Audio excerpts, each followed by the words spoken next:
Hello दोस्तों, मैं हूं शिवबिन और आप देख रहे हैं इंग्लिश बाय शिव सर। तो लास्ट वीडियो में हमने आपको प्रैक्टिस करा दिया था कि कैसे नेगेटिव से इंटेरोगेटिव या फिर अफर्मेटिव से नेगेटिव कैसे बनाते हैं और अफर्मेटिव से कैसे इंटेरोगेटिव बनाते हैं, इंपरेटिव को कैसे बनाते हैं। तो वो सभी चीज़ों का हमने आपको बताया भी था कि हम प्रैक्टिस सेशन लेकर आएंगे। तो चलिए आज प्रैक्टिस सेशन हम लेकर आए हैं। तो जितने भी क्वेश्चंस होंगे और जितने भी हमने क्वेश्चन सेलेक्ट किए हैं उसमें कुछ ना कुछ एक्स्ट्रा भी चीज़ें हैं, वो मैं आपको साथ में बताता चलूँगा। क्योंकि लास्ट वीडियो में आई हैव टोल्ड, मैंने बताया है कि जो रहेंगे, जो डाउट्स होगा थोड़ा बहुत, तो उसमें उसको भी हम क्लियर कर देंगे।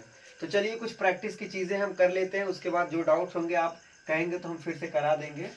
तो लास्ट वीडियो में हमने यही देखा था कि कैसे अफर्मेटिव के नेगेटिव में बदलते हैं, कैसे इंटेरोगेटिव में बदलते हैं, कैसे कैसे बदला जाता है interrogative to affirmative, affirmative to interrogative या सिंपल अफर्मेटिव, या अगर नेगेटिव है तो कैसे अफर्मेटिव में बदलेंगे। तो वो सभी चीज़ें यहाँ पर आपको लेकर मैं उपस्थित हूँ और आई होप कि लास्ट वाला वीडियो भी आपको अच्छा लगा होगा। तो चलिए हम प्रैक्टिस सेशन कर लेते हैं और ये बहुत ही मज़ेदार होना है। तो जितनी भी डाउट्स होंगे लगभग हम यहाँ भी क्लियर करा देंगे, जो मैं नहीं बता पाया था लास्ट वीडियोज़ में, तो वो भी मैं यहाँ क्लियर करा दूंगा। और कुछ अलग कुछ एडिशनल चीज़ें भी आएंगी तो मैं आपको जरूर बताऊंगा। चलिए, तो पहला जो आंसर है यहाँ पर आप ब्रैकेट में देखेंगे तो वो दिया गया है कि आपको क्या बनाना है, क्या कन्वर्ट करना है, किस में कन्वर्ट करना है। तो ये चीज़ भी आप ध्यान दें। यहाँ पर लिखा हुआ I went to Kolkata last month. I went to Kolkata last month, इसको हमको कन्वर्ट करना किस में, नेगेटिव में बदलना है। सर रेड दिख रहा है ना बढ़िया से? हाँ दिख रहा है। I went to Kolkata last month, तो इसको हमको बदलना, यहाँ पर देख रहे हैं आप निगेटिव है, तो यहाँ पर हमें क्या करना है, इस सेंटेंस को नेगेटिव में बदलना है। तो चलिए हम बदलते हैं। तो हमारा जो सब्जेक्ट होगा वही रहेगा। अब एक पहली चीज ये आपको नोट करना होगा, आपको ध्यान देना है कि रिकग्निशन होना चाहिए कि ये जो सेंटेंस है ये किस टेंस से बिलोंग करता है। तो अगर देखा जाए तो ये जो हमारा वर्ब है, ये वर्ब का सेकेंड फॉर्म है। तो आपको पता होना चाहिए कि वर्ब का सेकेंड फॉर्म सिर्फ पास्ट इंडेफिनिट में ही लगता है। अगर पास्ट इंडेफिनिट में ही लगता है तो अगर इसको नेगेटिव बनाना है तो जो पास्ट इंडेफिनिट सिंपल सा होता है तो उसमें वर्ब का सेकेंड फॉर्म लगता है। और बाकी नेगेटिव से लेकर इंटेरोगेटिव तक आपने क्या करना होता है कि डिड का उपयोग करते हैं। तो चलिए हम डिड का उपयोग कर लेते हैं। ये I went to Kolkata last month, तो इसको हम डिड का इस्तेमाल करेंगे तो ये आपका हो जाएगा आई डिड नॉट। अब देखिए जब हम डिड का उपयोग कर लेते हैं, तो मैंने लास्ट वाले वीडियो में भी बताया था कि जब हम डिड का उपयोग कर लेते हैं तो जो वर्ब का सेकेंड फॉर्म हम नहीं लिखते हैं, जो हम लिखते थे अफर्मेटिव में, तब सेकेंड फॉर्म हम नहीं लिखते, तब हमेशा क्या फॉलो करते हैं, फर्स्ट फॉर्म। तो यहाँ पर जो वेंट का फर्स्ट फॉर्म है वो होता है go. I did not go to Kolkata last month. तो ये आपका क्या हो गया, कन्वर्ट हो गया नेगेटिव में। I went to Kolkata last month, तो ये पास्ट एंड डेफिनिट है। पास्ट एंड डेफिनिट का जो हेल्पिंग वर्ब होता है वो डिड ही होता है, सभी के लिए यूज किया जाता है। तो जब हम नेगेटिव या इंटेरोगेटिव बनाते हैं तो पास्ट एंड डेफिनिट में हम डिड का उपयोग करते हैं, उसके हेल्पिंग वर्ब का। तो इसीलिए हमने क्या किया, I did not go to Kolkata last month, ये आपका नेगेटिव में बदल गया। फिर देखिए अगला जो है, ही always speaks the truth. He always speaks the truth. अब देखिए इसको भी नेगेटिव में हमको बदलना है। तो यहाँ पर ऑलवेज आया, तो हमने शायद लास्ट में बताया भी था कि ऑलवेज को किस में बदलेंगे। और आप ये भी ध्यान दीजिए कि ये कौन सा टेंस है, प्रेजेंट इंडेफिनिट है। यस यस लगा, इसी से हम जान गए। तो यह रहा आपका सब्जेक्ट। अब ऑलवेज को आप क्या कहते हैं, नेवर आप लिखते हैं। He never speaks. देखिए जब भी नेवर ऑलवेज यूज होते हैं तो एज इट जैसा फॉर्मेशन होता है वैसे ही रहता है, कुछ परिवर्तन नहीं होता है। He never speaks the truth, तो ये भी आपका बन गया क्या, नेगेटिव सेंटेंस बन गया। अब देखिए यहां पर I heard someone knocking at the door, ये भी आपको नेगेटिव में बदलना है। और I heard someone knocking at the door, मैंने कुछ चीजें आपको बताई थी जब ये बता रहा था ऑलवेज को नेवर में हम कन्वर्ट करते हैं। तो यहाँ पर समवन आया था, तो समवन को हमने बताया था कि दो तरीके से आप लिख सकते हैं, या फिर आप लिख सकते हैं इसको नो वन, या फिर आप एनीवन लिख सकते हैं। तो ये दोनों को कैसे आपको यूज करना है वो मैं आपको बता दूं। तो चलिए लिखते हैं, आई और हाँ, पहली चीज आपको पहले आइडेंटिफाई करना कि ये सेंटेंस किस टेंस से है। तो अगर देखा जाए तो there is the second form of the verb in this sentence, that is why we can understand this sentence belongs to past indefinite tense. तो इस तरीके से हमको पता हो गया कि अगर ये second form of the verb है, वर्ब का सेकेंड फॉर्म है, तो absolutely this sentence belongs to past indefinite tense. क्योंकि ये जैसे कि यहाँ आपने देखा वेंट था, सेकेंड फॉर्म था, तो इसका मतलब ये था कि ये पास्ट इंडेफिनिट का है। तो यहाँ पर भी आप देख रहे हैं सेकेंड फॉर्म है, तो इसका मतलब ये क्या है, पास्ट इंडेफिनिट है। तो एब्सोल्युटली हम क्या लगाएंगे, डिड नॉट लगाएंगे। अब एक चीज देखिए, अगर आप नो वन लगाए हैं, नो वन का मतलब है कि नो वन, उसमें तब ये डिड नॉट का अलग से नॉट का उपयोग हम नहीं करेंगे, ठीक। अगर एनी वन लगेगा तब हम अलग से नॉट का उपयोग करेंगे। तो चलिए, अगर इसको रिप्लेस करते हैं नो वन, तो ये एज इट ऐसे सेकेंड फॉर्म ही रह जाएगा। और जब ये एडवर्ब नॉट आप लिखेंगे तो डिड लगाएंगे। कैसे लिखेंगे ये देख लीजिए, आई हर्ड नो वन, देखिए I heard no one knocking. Sir इतना छोटा छोटा दिखाई दे रहा है कि नहीं, दिख रहा है। I had no one knocking at the door, ठीक, ये हो गया एक तरीका। और अगर आपने नो वन यूज कर लिया तो ये ऐसे एज इट रह जाएगा, क्योंकि ये एक कंप्लीट वर्ड है, इसमें कोई अलग से एडवर्ब नॉट नहीं लगेगा। अगर आप एनी वन लगा रहे तब देखिए क्या बदलेगा कि आई डिड नॉट हियर। क्योंकि जब आप डिड का उपयोग करते हैं तो जो वर्ब होता है उसका हम फर्स्ट फॉर्म लिखते हैं, आई did not here any one knocking at the door, ठीक, एट द डोर, ये आपका फुल स्टॉप। तो ये आप ध्यान देंगे, जब आप नो वन यूज करेंगे तो जो वर्ब सेकेंड फॉर्म रहेगा एज इट रह जाएगा, क्योंकि ये कंप्लीट वर्ड है, इसका मतलब ये कोई नहीं। और अगर आप नॉट यूज कर रहे हैं, एनी वन यूज कर रहे हैं, तब आपको एडवर्ब नॉट लगाना होता है, आई did not here any one knocking at the door, ये आपको ध्यान देना। तो चलिए अगला जो है, he did not kill the snake, और इसको आपको बदलना किसमें है, इंटेरोगेटिव सेंटेंस में। किसमें बदलना है, इंटेरोगेटिव सेंटेंस में बदलना है। He did not kill the snake, इसका डिड आया है, इसका मतलब ये पास्ट इंडेफिनिट है। इंटेरोगेटिव बदलते हैं तो क्या हो जाता है, यहाँ पर दो तरह के इंटेरोगेटिव होते हैं, आपको पता है, मैंने बताया भी था। पहला जो क्वेश्चन वर्ड से स्टार्ट होता है और दूसरा जो हेल्पिंग वर्ब से स्टार्ट होता है। तो यहाँ पर कोई मेंशन थोड़ी ना है कि आप व्हाट लगा के करें, वाई लगा के करें। तो एब्सोल्युटली हम सिर्फ इसके हेल्पिंग वर्ब से ही स्टार्ट करेंगे। तो स्ट्रक्चर आपका जो था वो भी पता है, हेल्पिंग वर्ब, सब्जेक्ट, फिर नॉट, अगर नॉट मेंशन है तो नॉट एब्सोल्युटली आपको लगाना पड़ेगा, मैंडेटरी है ये। तो आप हेल्पिंग वर्ब लगाएंगे, सब्जेक्ट लगाएंगे, नॉट लगाएंगे, उसके बाद मेन वर्ब लगा के ऑब्जेक्ट लिख देंगे। तो चलिए हम भी वैसा ही करते हैं। तो did he not kill the snake, did he not kill the snake, यहाँ पर आप कंपलसरी हो जाएगा क्वेश्चन मार्क। तो ये इस तरीके से बन जाता है। अब यहाँ पर अगर ये मेंशन होता है कि आप व्हाट लगा के बनाए, वाई लगा के बनाए या वेयर लगा के बनाए, तब यहाँ पर आप क्वेश्चन वर्ड से स्टार्ट करते, but there is no condition कि आप इसे से स्टार्ट करें। तो एब्सोल्युटली जब कोई कंडीशन नहीं था तो हमने ये हेल्पिंग वर्ब से स्टार्ट कर दिया है। आगे देखिए, सी नेवर कम्स लेट, ये इसको आपको बदलना है अफर्मेटिव में। यहाँ पर आप देखिए ये अफर्मेटिव ऑलरेडी ऑलवेज लगा के बना हुआ है। अगर ऑलवेज लगा के बना, जब इसको हमने नेगेटिव में बदला तो ये नेवर लगा दिए। तो एब्सोल्युटली अगर ये नेवर है तो जब इसको अफर्मेटिव में बदलेंगे तो हम क्या कर देंगे, वो ऑलवेज कर देंगे। तो वो ये हो जाता है, सी always comes late.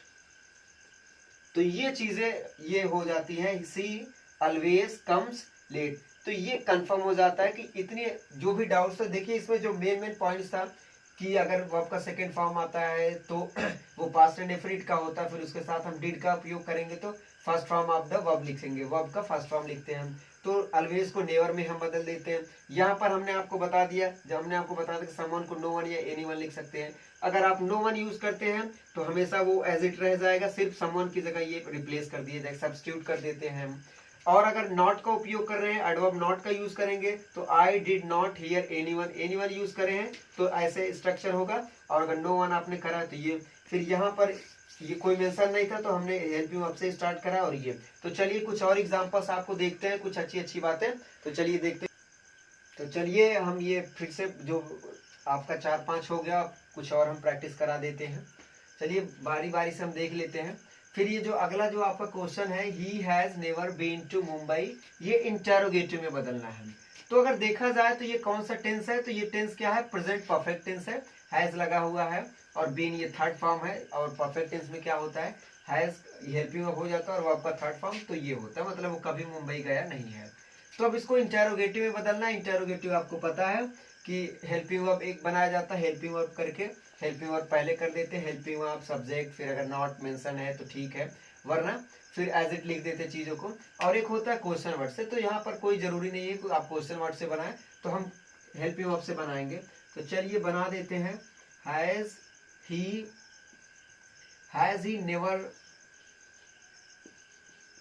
Been to Mumbai, ये आपका क्वेश्चन मार्क हो गया। ये क्या होगा आपका, has he never been to Mumbai, ये आपका इंटरोगेटिव में बदल गया। अगला जो है, you will find somewhere in the school, ये आपको नेगेटिव में बदलना है। तो देखिए यहाँ पर आया आपका समवेयर। समवेयर जब मैंने आपको लास्ट वीडियो में लिखवाया था तो हमने बोला था कि एक आप लिख सकते हैं नोवेयर या फिर एनीवेयर, ठीक है। तो ये वैसे ही कहानी है, जैसे समबडी आया था, समवन आया था, तो नो वन और एनीवन था। वैसे ही आप लिखेंगे कि जैसे अगर आप नोवेयर लिखेंगे तो ये एज इट ऐसे ही रह जाएगा। अगर एनीवेयर आप यूज करेंगे तो हमको नॉट का यूज करना पड़ेगा। तो चलिए हम लिख लेते हैं कि यू विल फाइंड नोवेयर, ठीक। हमने आपको जैसे कि बताया, अगर आप ये लिखते हैं, ये this is the complete word, मतलब पूरा नेगेटिव सेंस ये रखता है। अगर ये पूरा नेगेटिव सेंस रखता है तो समझ लीजिए कि अलग से कोई नॉट का यूज हम नहीं करेंगे। लेकिन इसका कोई मतलब नहीं है, इसका एनीवेयर का मतलब कहीं है, सिर्फ ये इंटेरोगेटिव और नेगेटिव में यूज होता है, लेकिन नॉट का पूरा सेंस नहीं देता है। तो इसलिए हम इसके साथ जब यूज करते हैं तो हम नॉट का यूज करते हैं, और जब ये यूज करेंगे तो हम एज इट रहने देते हैं। तो you will find nowhere in the school, ठीक है। तो ये चीज आप विशेष ध्यान दिए करिए, जब ऐसे होता है तो ये चीजें होती हैं। और अगर चलिए एनीवेयर लगाएंगे तो हम कैसा हो जाएगा स्ट्रक्चर, तो the structure is coming out, that is you will not find anywhere in the school, ठीक। ये चीजें हैं। अब देखिए एक ये आगे, as soon as he saw us he ran away. तो इसमें थोड़ी सी कहानी है, मैं आपको समझा दूं कि ये आपका जब एज सून एज आता है तो ये तो आपका अफर्मेटिव सेंटेंस, ये अफर्मेटिव के लिए यूज किया जाता है। लेकिन जब इसका हम नेगेटिव बनाते हैं तो वो हो जाता है नो सूनर देन स्टॉप। जब एज सून एज आता है तो हम उसको जब नेगेटिव बनाते हैं तो नो सूनर देन का उपयोग करते हैं, ठीक है। और ये कैसे बनता है स्ट्रक्चर देख लीजिए। अब समझिए, ये जब आते हैं ये दो एक्शन को शो करते हैं। जब भी एज सून एज आते हैं ये दो स्ट्रक्चर को शो करते हैं। तो ये इसका स्ट्रक्चर ये होता है, एज सून एज, फिर सब्जेक्ट, फिर फर्स्ट एक्शन, फिर सब्जेक्ट, फिर सेकेंड एक्शन। ये आपका फार्मूला है, फार्मूला आप चाहेंगे तो लिखवा देंगे हम। तो और जब ये होता तो सबसे पहले ये आता है, फिर उसके बाद सब्जेक्ट आता है, हाँ तब हेल्पिंग वर्ब लगता है, जैसे इंटेरोगेटिव सेंटेंस बनता है ये। उसके बाद हेल्पिंग वर्ब, फिर पहला ये सब्जेक्ट, फिर फर्स्ट एक्शन, फिर देन, फिर ये सब्जेक्ट, फिर सेकेंड एक्शन। तो क्या होता है उसको नेगेटिव बनाने में, चलिए समझ लेते हैं। तो इसका जो नेगेटिव फॉर्म होता है ये होता है, कैसे होगा, तो ये हो जाएगा आपका नो सूनर। अब हेल्पिंग वर्ब लगेगा, हेल्पिंग वर्ब जैसे कि इंटेरोगेटिव में होता है। तो यहां पर आप देख रहे हैं ये क्या है, आपका सा है, ही सा अस। इसका मतलब ये है कि ये पास्ट इंडेफिनिट टेंस है, तो यहां पर डिड लग जाएगा। तो नो सूनर डिड ही सी।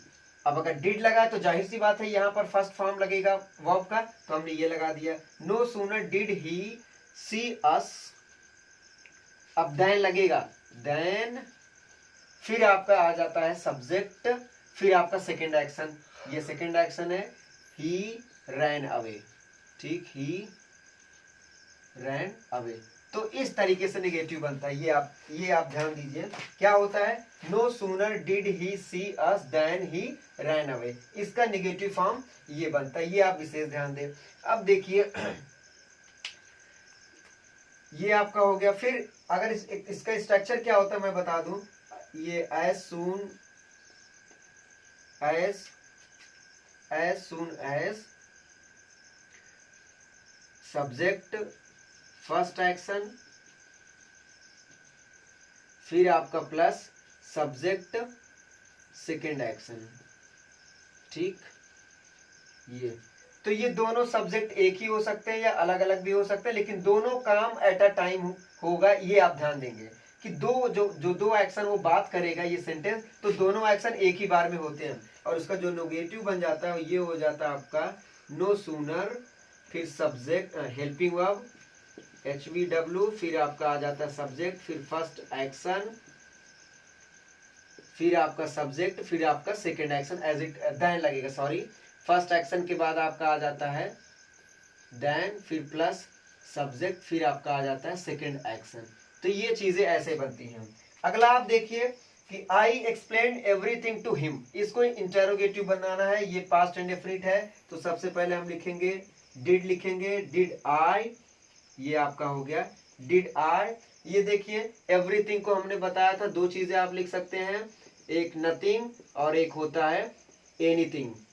तो अगर आप समझिए कि जब इसका यूज करेंगे तो ये ऐसे ही रह जाएगा डिड आई एक्सप्लेन, क्योंकि हमने डिड यूज कर लिया है तो फर्स्ट वर्ब का फर्स्ट फॉर्म ही रहेगा did I explain nothing, did I explain nothing to him, nothing to him.